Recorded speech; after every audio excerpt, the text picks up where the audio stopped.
Sekolah-sekolah ya, itu di para pelajar, kemudian di tingkat mahasiswa juga kita telah memberikan sosialisasi kepada mereka.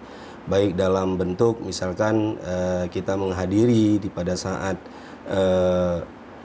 upacara bendera di hari Senin, diundang oleh pihak sekolah, sampaikan tadi berkaca dari demokrasi 2 akhir yang lalu.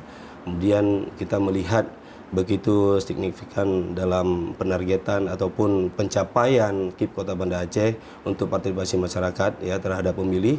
Hari ini juga saya yakin untuk pemilih Kota Banda Aceh begitu cerdas dalam menentukan pilihannya kepada masyarakat Kota Banda Aceh.